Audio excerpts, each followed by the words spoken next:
ఆ పిల్లలకు సంబంధించినటువంటి ఇంటి దగ్గర వాళ్ళ తండ్రి అయినటువంటి చెన్నైతో మాట్లాడించడం జరిగింది. సో ముగ్గురు పిల్లలకు సంబంధించినటువంటి ఆ యొక్క గోతి దగ్గర ఉన్నాం, ఒకటే సంబంధించినటువంటి గోతిలో ముగ్గురు కూడా పాతి పెట్టడం జరిగింది. సో అన్యాయమైనటువంటి సంఘటన, ఒక సభ్య సమాజం అంతా కూడా తలదించుకునేటువంటి ఈ సంఘటన పట్ల యావత్ తెలంగాణ సమాజంతో పాటు మిగతా ఉన్నటువంటి వాళ్ళందరూ కూడా ప్రజా సంఘాలు కూడా వీటిపైన స్పందిస్తూ ఉన్నారు. ముఖ్యంగా చంపినటువంటి తల్లిని బహిరంగంగా ఉరిశిక్ష వేయాలంటూ వాళ్ళందరూ కూడా డిమాండ్ చేస్తున్నారు. కోర్టు పరిధిలో ఉంది అది.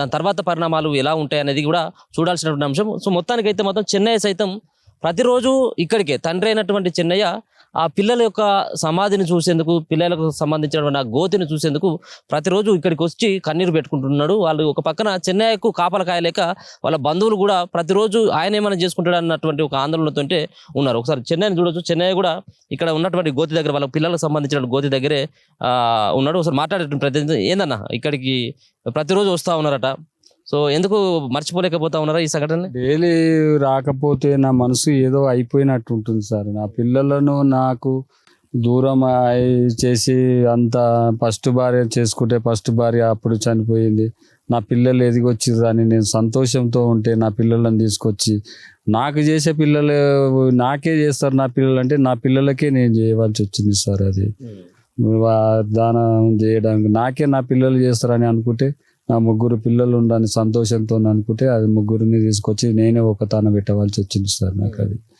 పరిస్థితి అట్లా వచ్చింది. ముగ్గురు పిల్లల్ని ఒకటే గోతులో పాతి పెట్టడం జరిగిందా? ఎందుకని అట్లా? మా ఊర్లో పంతులు గారు చెప్పారు, మూడు మూడు లైన్గా పెట్టకూడదు అంటే ఒకే దాంట్లో పెట్టాను సార్. అది ముగ్గురిని ఒకే దాంట్లో పెట్టాము. ఇక మా ఊర్లో అట్లా పెట్టకూడదు అని అన్నారు. అంతే సరే అని ముగ్గురిని ఒకటే దాంట్లో పెట్టాము సార్. ఒకే దాంట్లో పెట్టాము. రోజు వచ్చిపోయిన దాకా అయితే ఉండలేను సార్ పిల్లలను.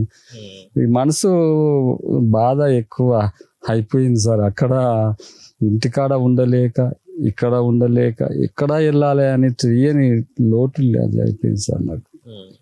ఎక్కడ ఉండాలి, ఇక్కడ ఉండాలా, అక్కడ ఉండాలా అనే ఆలోచన ఎక్కువ అయిపోయింది సార్ నాకు. అది సార్ గుర్తొచ్చుడు సార్. ఎట్లా పోయిన దసరాకి ఇక్కడనే ఆడారు సార్ ఆటలు, కోలాటాలు వేసేది.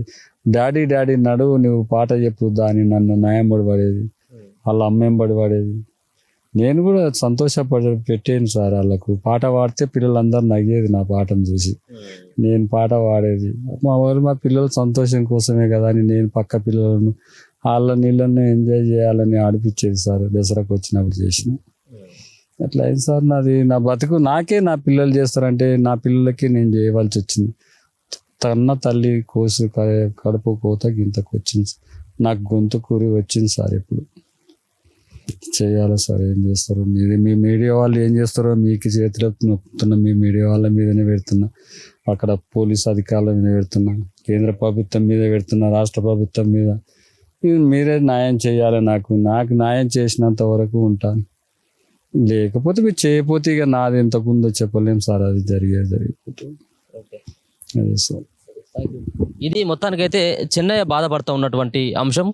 ముఖ్యంగా తల్లి చేసినటువంటి ద్రోహం ఎవరో చేసిందంటే వేరే రకంగా ఉండు, ఒకవేళ కనుక యాక్సిడెంటల్గా జరిగిపోయినప్పటికీ అది వేరే రకంగా ఉండు. కానీ మరి కన్న తల్లే ఈ విధంగా 13-12 సంవత్సరాలుగా సాదుతూ సొంత పిల్లల్ని కడుపు చీల్చుకొని పుట్టినటువంటి పిల్లల్ని వాళ్ళని కానరాని లోకాలకు పంపించినటువంటి ఈ సంఘటన పట్ల కన్న తండ్రి చెన్నయ్య బాధపడతా ఉన్నాడు. ముఖ్యంగా ఆయనకు న్యాయం కావాలంటే ఆమెతో పాటు ఎవరైతే ఆయన భార్య ఉన్నటువంటి రజితతో పాటు ఆమె యొక్క ప్రియుడైనటువంటి శివకుమార్ని బహిరంగంగా ఎన్కౌంటరు చేస్తేనే నాకు సరైనటువంటి న్యాయం జరుగుతుంది.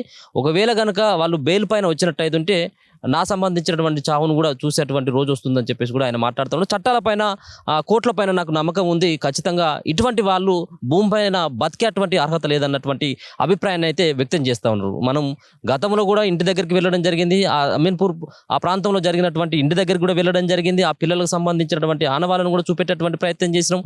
ఆ బుక్స్ కూడా చూపెట్టేటువంటి ప్రయత్నం చేసినాం.